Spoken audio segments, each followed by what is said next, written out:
இந்த அதி புத்திசாலி இருக்கார்ல, பேசினார்ல, பேட்டி கொடுத்துரு, அதி புத்திசாலி ஐபிஎஸ் படித்தவர். இது என்னைக்கு சொல்லியிருக்கணும்?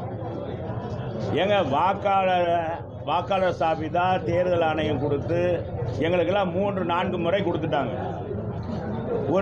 ஒரு வாரத்துக்கு முதல்ல கூட திருத்தப்பட்ட வாக்காளர் படிவம் கொடுத்தாங்க. அதை பார்த்துருக்கலாம். அது குறிப்பாக பாரதிய ஜனதாவுடைய வாக்காளர்கள் மட்டும் விடுபட்டிருக்காங்கன்னு சொன்னால் இது எதையோ குறிக்கிறது. நாங்கள்லாம் சொல்லி வந்தது தான் அது குறிக்கிறது என்று நான் கருதுகிறேன். தன்னுடைய இந்த தேர்தலில் மறைமுகமாக தனக்கு சரியான வாக்குப்பதிவு தனக்கு கிடைக்கல, தன்னை தேர்ந்தெடுக்க மாட்டாங்க என்ற அடிப்படையில் தான் அந்த ஒரு தொகுதியிலே 1 லட்சம் வாக்குகள் விட்டு போயிருக்குன்னா எதுக்கு முந்தி கொண்டு சொல்கிறாரு? நான் கேட்குறேன், அவங்க அவர் சொன்னவரை இதுக்காக தேர்தல் ஆணையத்துக்கு நான் சப்போர்ட் பண்ணுறேன்னு அர்த்தம் இல்லை. நான் கேட்குறேன், இவர்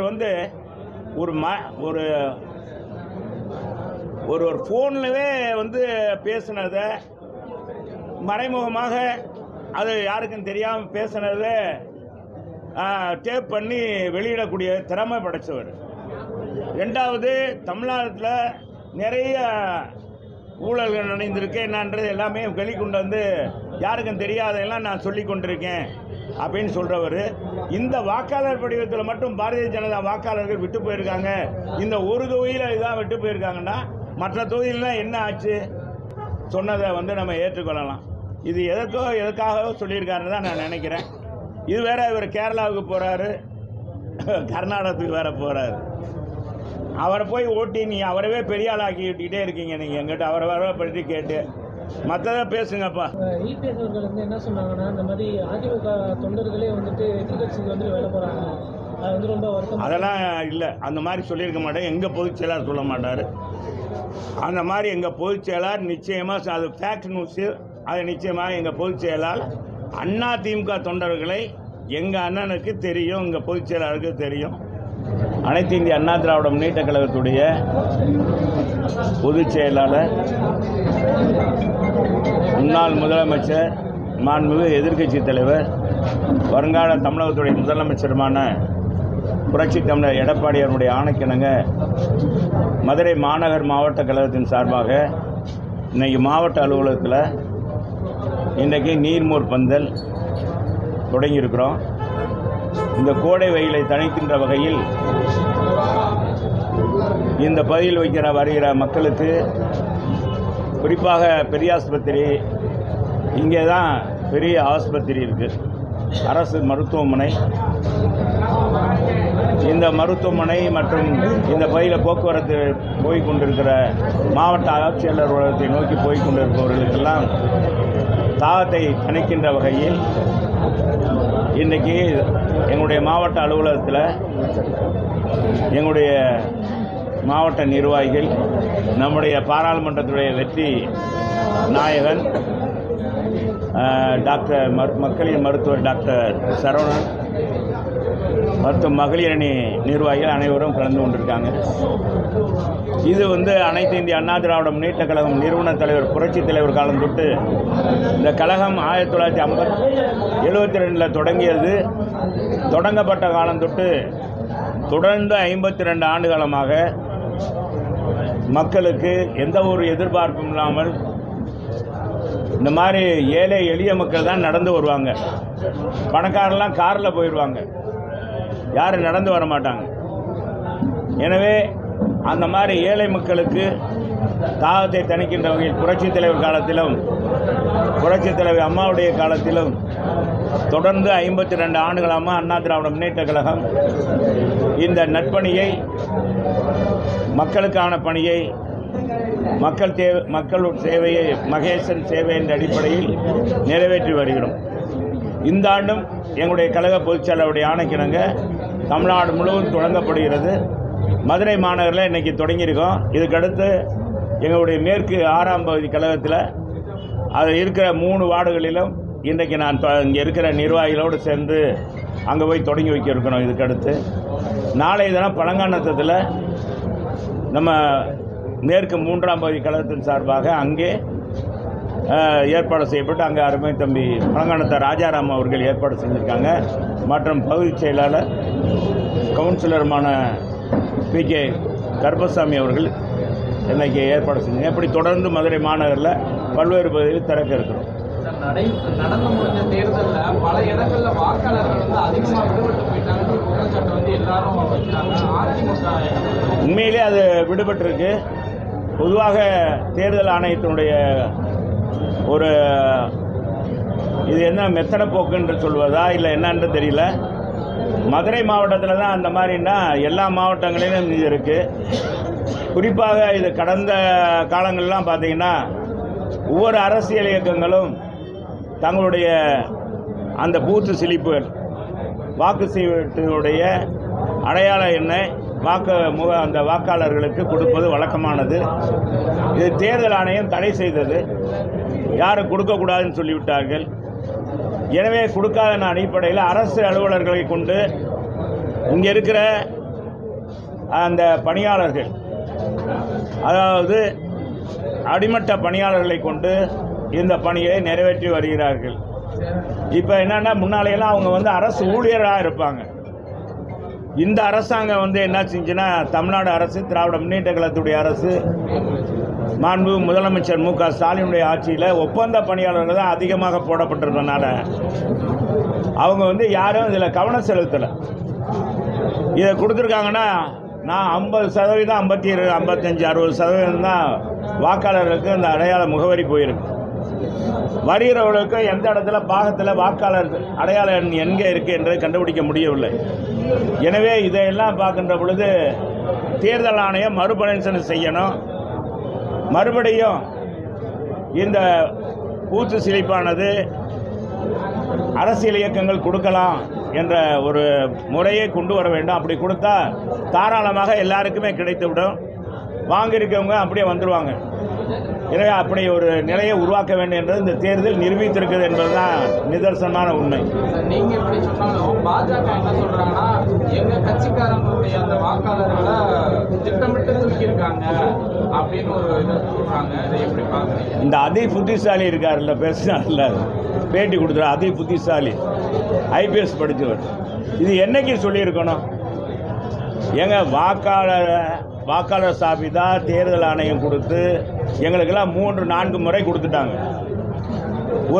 ஒரு வாரத்துக்கு முதல்ல கூட திருத்தப்பட்ட வாக்காளர் படிவம் கொடுத்தாங்க. அதை பார்த்துருக்கலாம். அது குறிப்பாக பாரதிய ஜனதாவுடைய வாக்காளர்கள் மட்டும் விடுபட்டிருக்காங்கன்னு சொன்னால் இது எதையோ குறிக்கிறது. நாங்கள்லாம் சொல்லி வந்தது தான் அது குறிக்கிறது என்று நான் கருதுகிறேன். எனவே தமிழ்நாட்டினுடைய பாரதிய ஜனதாவுடைய தலைவர் வந்து எதுக்காக அப்படி சொன்னார்? அது தேர்தல் அன்னைக்கு அதை சொல்கிறாருன்னா, தன்னுடைய இந்த தேர்தலில் மறைமுகமாக தனக்கு வந்து சரியான வாக்குப்பதிவு தனக்கு கிடைக்கல, தன்னை தேர்ந்தெடுக்க மாட்டாங்க என்ற அடிப்படையில் தான் அந்த ஒரு தொகுதியிலே 1 லட்சம் வாக்குகள் விட்டு போயிருக்குன்னா, இவரே அவரை வாக்கு இது மாதிரி கொடுத்த வாக்காளர் படிவம் சரியில்லை, பலருடைய வாக்குகள் நீக்கப்பட்டிருக்குன்னு ஏற்கனவே கொடுத்துருக்கணும். எதுக்கு முந்தி கொண்டு சொல்கிறாரு? நான் கேட்குறேன், அவங்க அவர் சொன்னவரை இதுக்காக தேர்தல் ஆணையத்துக்கு நான் வந்து சப்போர்ட் பண்ணுறேன்னு அர்த்தம் இல்லை. பொதுவாக ஒருத்தர் ஒரு குறைபாடு சொல்கிறாருன்னா அதனுடைய உண்மைத்தன்மை தமிழகத்தில் தெரியணும். நான் கேட்குறேன், இவர் வந்து ஒரு ஒரு ஃபோன்லவே வந்து பேசுனதை மறைமுகமாக அது யாருக்கும் தெரியாமல் பேசுனதை டேப் பண்ணி வெளியிடக்கூடிய திறமை படைத்தவர். ரெண்டாவது, தமிழ்நாட்டில் நிறைய ஊழல்கள் நடந்திருக்கு என்னன்றது எல்லாமே வெளிக்கொண்டு வந்து யாருக்கும் தெரியாதெல்லாம் நான் சொல்லி கொண்டிருக்கேன் அப்படின்னு சொல்கிறவர். இந்த வாக்காளர் படிவத்தில் மட்டும் பாரதிய ஜனதா வாக்காளர்கள் விட்டு போயிருக்காங்க, இந்த ஒரு தொகுதியில் இதான் விட்டு போயிருக்காங்கன்னா மற்ற தொகுதியிலாம் என்ன ஆச்சு? மற்ற தொகுதியில் இதே மாதிரி போயிருக்கா என்பதை ஒரு மாநில தலைவர் சொல்லணும்ல. எல்லா இடத்துலையும் திட்டமிட்டு நீக்கியிருக்காங்க அப்படின்னு ஒரு வாரத்துக்கு முதல்ல சொல்லியிருந்தாரு. ஒரு வாரத்துக்கு 10 நாளைக்கு முன்பாக சொல்லியிருந்தாருன்னா கூட நம்ம அவரை வந்து அந்த அவர் சொன்ன வார்த்தைகளை வந்து சொன்னதை வந்து நம்ம ஏற்றுக்கொள்ளலாம். இது எதுக்காக சொல்லியிருக்காருன்னு தான் நான் நினைக்கிறேன். இது வேற, இவர் கேரளாவுக்கு போகிறாரு, கர்நாடகத்துக்கு வேற போகிறாரு. அவரை போய் ஓட்டி நீ அவரவே பெரிய ஆளாக்கி விட்டுக்கிட்டே இருக்கீங்க. நீங்கள் எங்கிட்ட அவரை வர பற்றி கேட்டு மற்றதை பேசுங்கப்பா. சார், கருத்து கணிப்புகள் ஒரு பக்கம் இருந்தாலும் உங்களை மாதிரி மூத்த தலைவர் நீண்ட அரசியல் பயணத்தில் உள்ளவங்க உங்களுக்கு தெரியும் ஒரு அளவுக்கு இந்த வட்டம் மோடி வர போறாரா ராகுல் வர போறாரா? உங்க கணிப்பு யாரு சார், ராகுலா மோடியா? எங்களை பொறுத்தளவுக்கு யார் மத்தியில் ஆட்சிக்கு வந்தாலும் சரி, தமிழ்நாட்டுக்கு நல்லதை செய்யக்கூடிய யார் செஞ்சாலும் அதுக்கு வரவேற்போம். யார் செஞ்சாலும் அது ராகுலாக இருந்தாலும் சரி, மோடியாக இருந்தாலும் எங்கள் தமிழகத்துக்கு பாதகம் பண்ணுற முறையில் யார் ஆட்சி செய்தாலும் அதே அண்ணா திராவிட முன்னேற்ற கழகத்துடைய பொதுச் செயலாளர் ஏற்கனவே சொல்லியிருக்காரு. தமிழ்நாட்டை காப்போம், தமிழ்நாட்டின் உரிமையை மீட்போம், தமிழுடைய உரிமையை மீட்போம்னு சொல்லியிருக்காங்க. அதுக்காக நாங்கள் தொடர்ந்து குரல் கொடுத்துட்டு இருப்போம். இப்போ கடந்த நாடாளுமன்ற உறுப்பினர்கள் திமுக தேர்ந்தெடுக்கப்பட்ட போய் அமர்ந்த 39 நாடாளுமன்ற உறுப்பினர் மாதிரி எங்களுடைய நாடாளுமன்றம் இருக்க மாட்டாங்க. சரியா?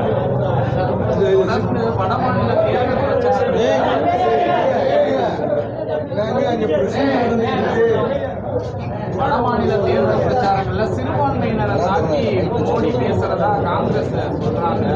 அதிகமா குழந்தை கத்துக்கிறாங்க, இப்படியெல்லாம் அவர் பேசுறாரு அப்படின்ற மாதிரி அதை சிறுபான்மையினரை தான் சொல்றாங்க. அது எங்க பொதுச் செயலாளர் சொல்லிட்டாரு. அதுக்கெல்லாம் சும்மா திரும்ப அதை பற்றி பேசுவது சரியாது. எங்க பொதுச் செயலாளர் விளக்கமாக சொல்லிட்டார். நம்ம இங்க இந்தியா மதசார்பற்ற நாடு.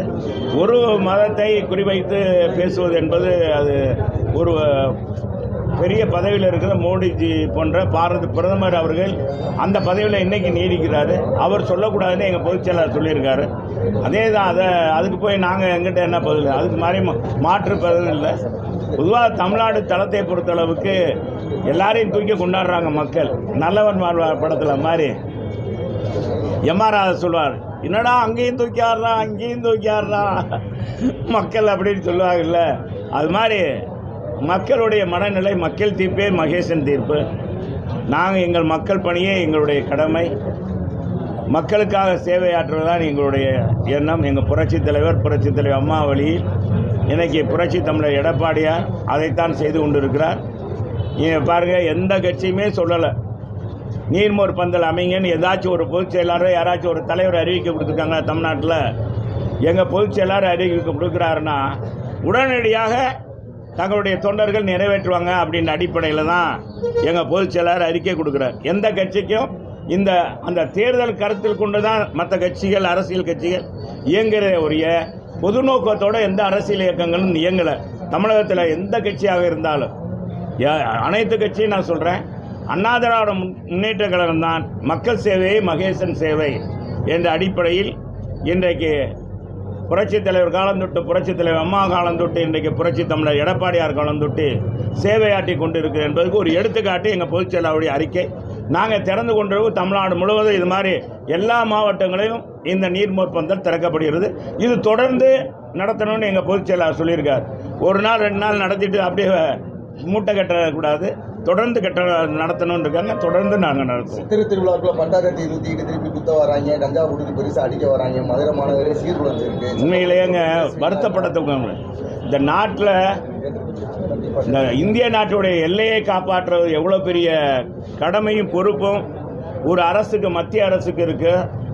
அதே தமிழ்நாட்டுடைய உரிமையை மீட்பதை தமிழக அரசு எந்த அரசாக இருந்தாலும் எவ்வளவு கடமையும் பொறுப்பும் இருக்கோ அதே மாதிரி இன்றைக்கு இருக்கிற இளைஞர்கள், நம்முடைய நாட்டில் இருக்கிற இளைஞர்களை காப்பாற்ற வேண்டிய கடமையும் பொறுப்பும் இரு மாநில மத்திய அரசுக்கு இருக்கு.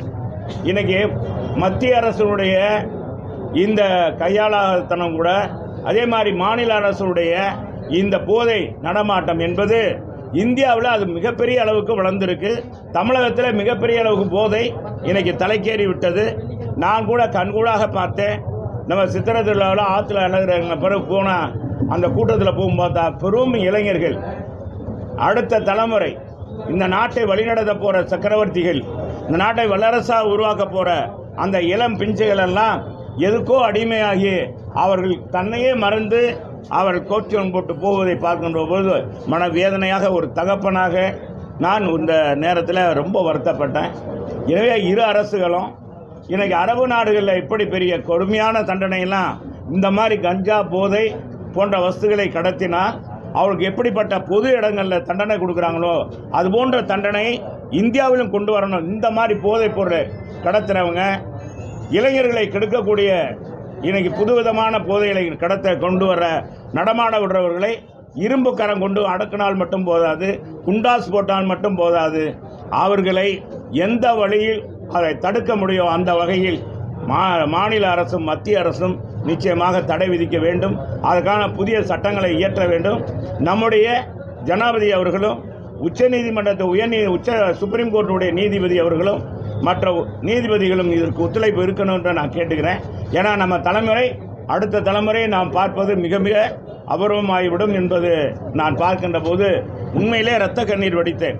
இந்த மாதிரி போதை அந்த மாதிரி அளவுக்கு பட்டா கத்தியை கொண்டு வீசுவது, அது மதுரையில் பார்த்தா 7000 போலீஸார் இருந்தாங்க மக்களை பாதுகாக்க. உண்மையிலே மாவட்ட நிர்வாகம் இந்த தடவை என்னன்னா விழித்து கொண்டார்கள்.